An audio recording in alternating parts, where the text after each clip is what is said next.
that's when everybody saw how shocked I was. And, when I turned, I had to lean back because she was really close. She had many, many inappropriate words to say around my kids. The night the league fractured, it didn't start with a buzzer or a bad call.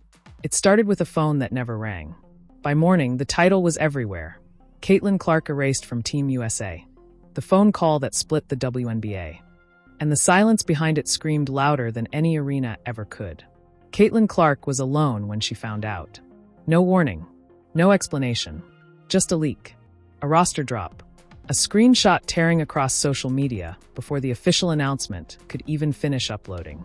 Fans refreshed in disbelief. Analysts froze mid-sentence on live TV. And inside one quiet room, the face of the league stared at her screen, realizing she'd just been cut out of history without a word. Within minutes, Angel Reese's name was trending beside hers.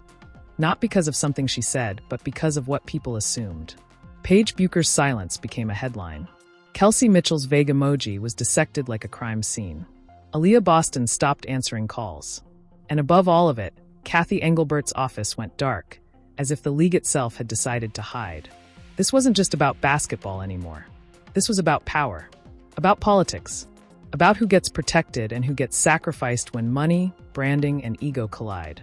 Locker rooms tightened with tension. Group chats exploded, then went dead. Players picked sides without ever saying it out loud.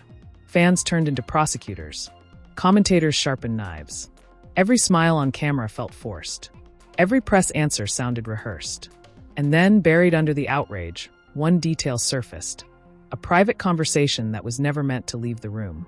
A decision influenced by something far bigger than stats. Something that, if proven true, could shatter trust in the league forever. Because the real scandal wasn't Caitlin Clark being left off Team USA. It was why, and who made sure she'd never see that call coming. By the time the sun came up the morning after the roster leak, the WNBA no longer felt like a league. It felt like a battlefield pretending to be professional. Caitlin Clark woke up to a phone vibrating nonstop, her name stapled to headlines she never agreed to star in. Analysts were already rewriting her career in real time, speaking about her in the past tense as if something had died overnight. She didn't open Instagram. She didn't check Twitter. She didn't need to. The weight in her chest told her everything had already spun out of control. Inside league offices, panic was disguised as confidence. Kathy Engelbert's inner circle insisted the decision was basketball-based. But their voices cracked when they said it. Too many moving pieces. Too many interests pulling in opposite directions. Sponsors calling before breakfast. Network executives demanding explanations. Team USA officials scrambling to contain something that was never supposed to leak this way. This was meant to be quiet, controlled. Instead, it detonated. Players felt it instantly. Locker rooms went tense. Conversations dropped to whispers the second Caitlin's name came up. Some players were angry. Some were relieved. Some were terrified that if it could happen to her, it could happen to anyone. Angel Reese tried to block it out, but the noise followed her everywhere. Every camera shot of her face was framed like a reaction. Every smile twisted into a statement she never made. She could feel herself being pushed into a role she didn't ask for. Not just a rival, but a symbol. And symbols get blamed when things go wrong. Paige Bucher sat in her apartment watching it unfold, knowing that anything she said would be dissected, weaponized, turned into proof of allegiance.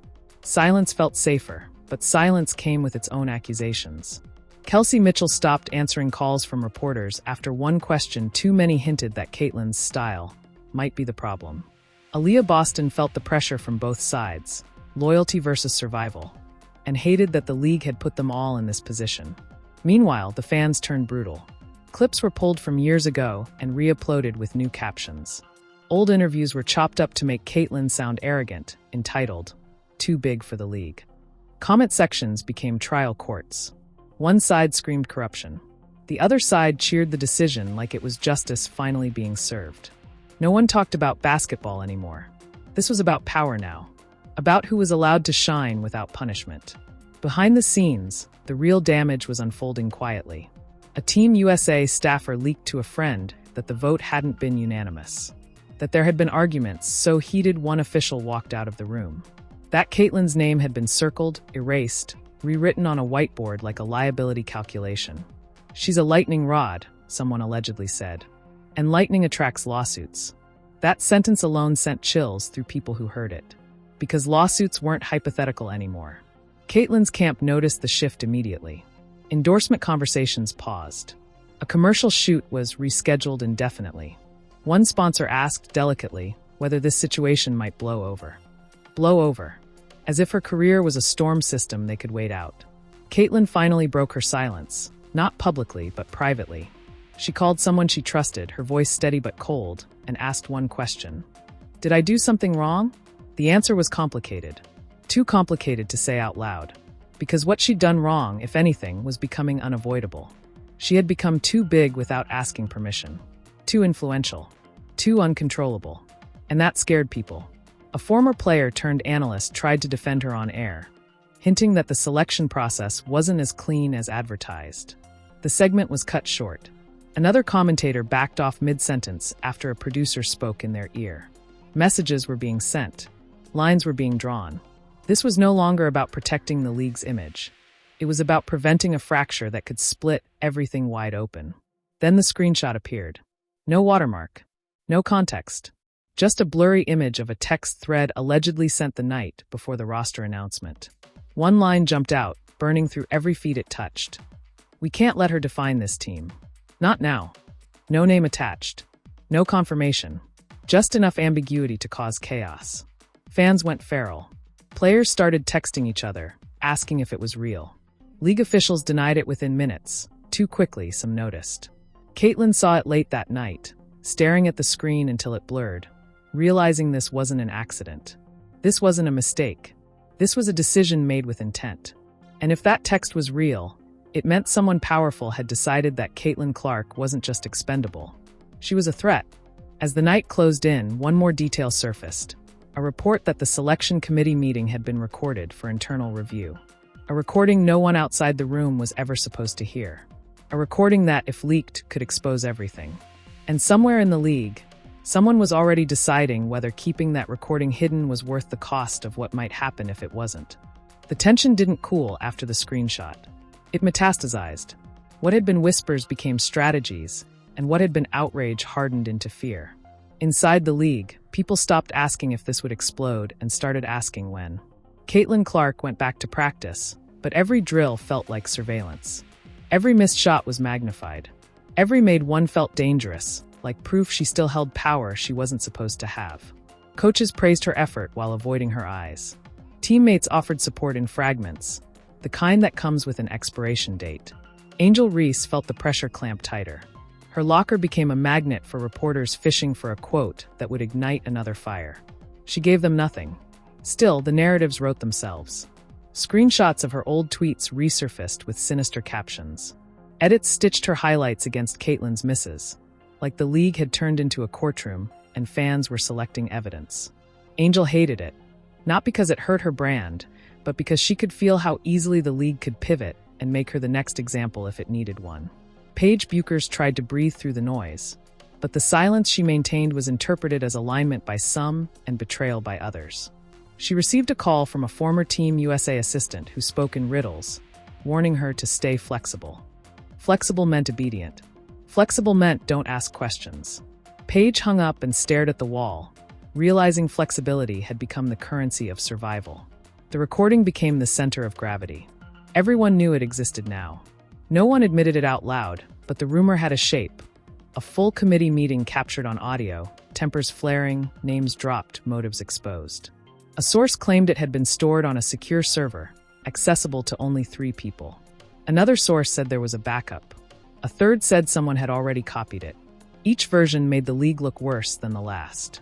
Kathy Engelbert's office issued a carefully worded statement emphasizing transparency and integrity. The words landed hollow. Behind the scenes, lawyers were already drafting contingency plans. If the recording leaked, the league would need a villain, a scapegoat with enough authority to satisfy the public without unraveling the entire structure. Fingers pointed quietly. Glances lingered. Trust evaporated. Caitlyn's endorsement team met late into the night. Numbers were pulled. Risk was assessed. One executive suggested a proactive statement to humanize the situation. Another warned that speaking now could trigger retaliation. Caitlyn listened, jaw set, absorbing the calculus of her own existence. She wasn't a person in that room. She was leverage. Then came the call she didn't expect, from a Team USA player already named to the roster. The voice was shaking. "They told us not to talk to you," she said. "Not officially, just suggested." Caitlin closed her eyes. Suggested meant ordered without fingerprints. Suggested meant fear had reached the locker room. Social media shifted again. A respected journalist hinted at procedural irregularities in the selection process. A former Olympian tweeted a single word, "Listen," then deleted it. Fans organized timelines, mapping who benefited from Caitlin's absence and who suddenly gained access, minutes, narrative oxygen. Conspiracies grew teeth. The league's denials grew shorter. Angel Reese was pulled aside after practice by a team representative who spoke too carefully. She was reminded of her obligations, her image, her opportunities. The subtext was unmistakable. "Don't rock the boat." Angel nodded, smiled, walked away, and felt something snap. She texted Caitlin 3 words she'd been afraid to send. "I see it." The reply came seconds later, "I know." Meanwhile, the person with the recording felt the walls closing in. They'd attended the meeting to take notes, not history. They'd hit record out of habit, a safeguard against misquotes. They hadn't anticipated the venom, the bargaining, the moment when someone laughed and said, "She'll survive." They always do. That laugh echoed now, louder than any crowd. Pressure mounted from every direction. A network executive hinted that airing certain segments might jeopardize future rights. A sponsor asked for assurances that the situation wouldn't overshadow the season. A league partner floated the idea of an independent review, carefully limited in scope. Everyone wanted control over the narrative. No one wanted the truth unleashed. Caitlin trained harder. She lifted until her arms trembled, shot until the ball felt welded to her hands. She refused interviews, then agreed to one on her terms. The questions were safe, the answers measured, but her eyes told a different story. She spoke about love of the game, about resilience. She did not speak about betrayal. The clip went viral anyway. People heard what they wanted to hear. Then the leak shifted from rumor to countdown. An anonymous account posted a timestamp and a promise. "If they won't tell you, I will." The league scrambled. Legal notices flew. Platforms were contacted. The account disappeared for 12 minutes, then reappeared with a grainy image of a conference room door and one line of text. "You sat in it." Phones lit up. Panic spiked. Caitlin's agent called with a warning that sounded like advice and threat fused together. "If this goes public, you need to be ready." Ready for what wasn't specified. She understood anyway. Angel turned off her phone and drove, needing distance from the noise.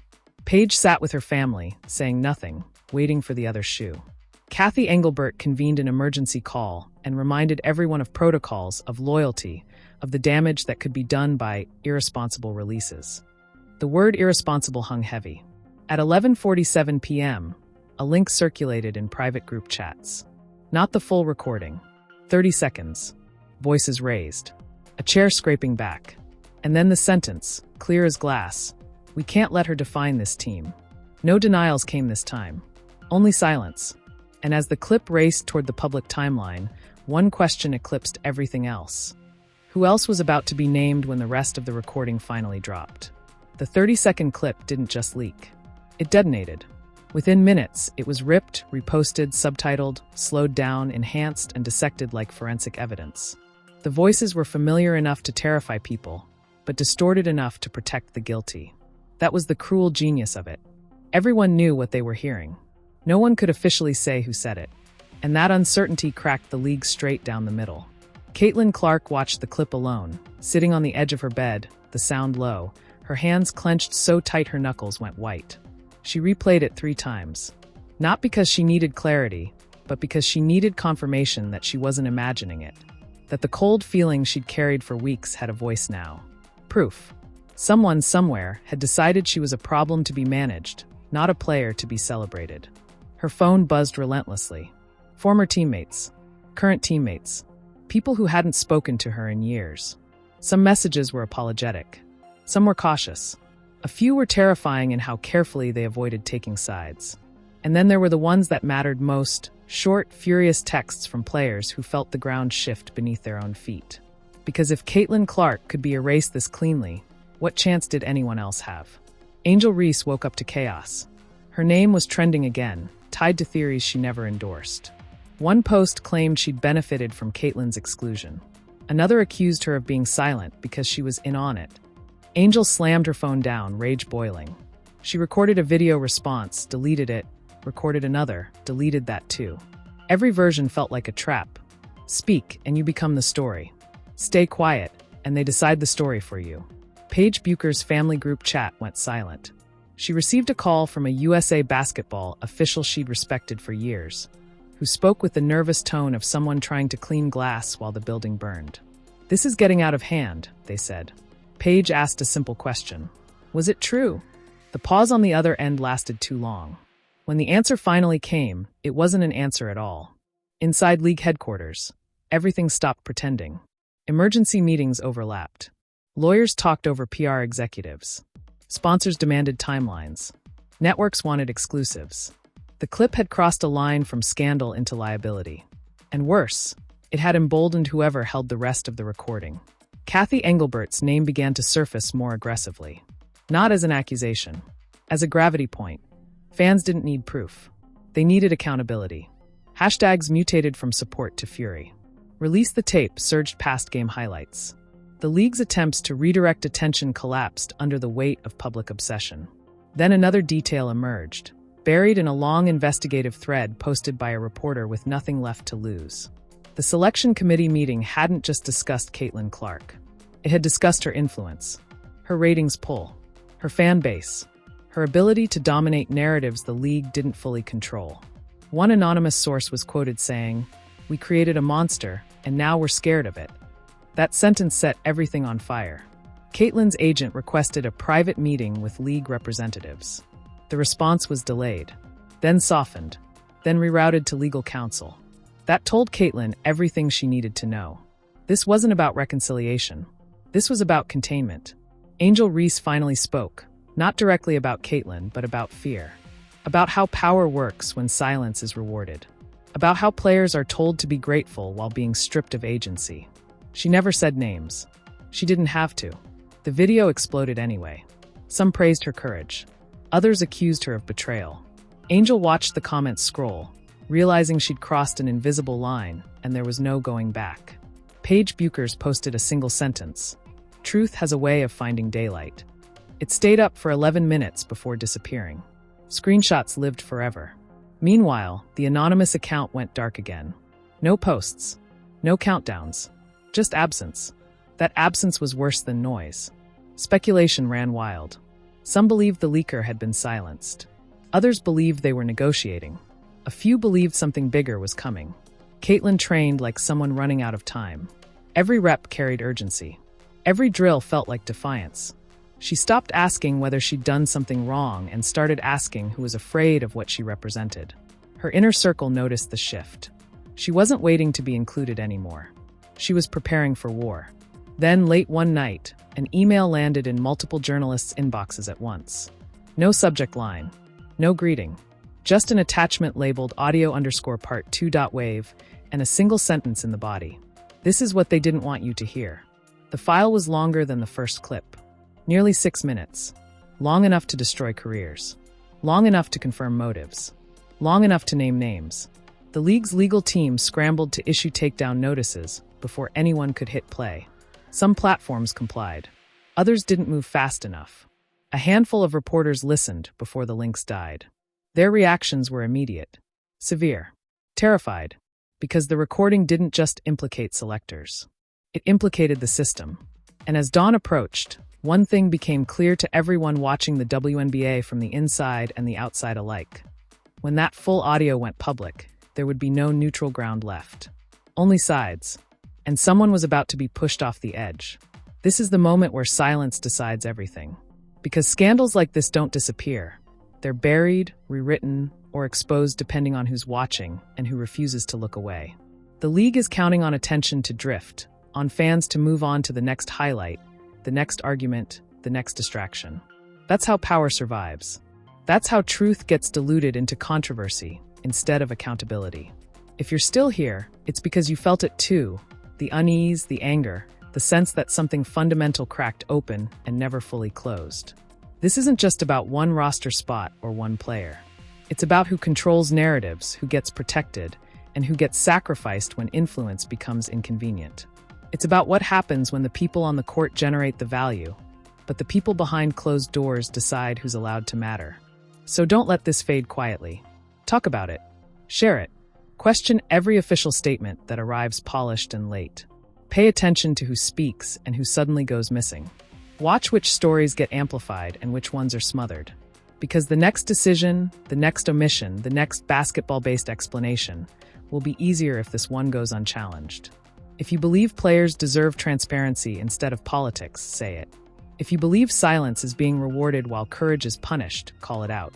If you believe the game is bigger than the fear surrounding it, make noise. Not reckless noise, but relentless attention.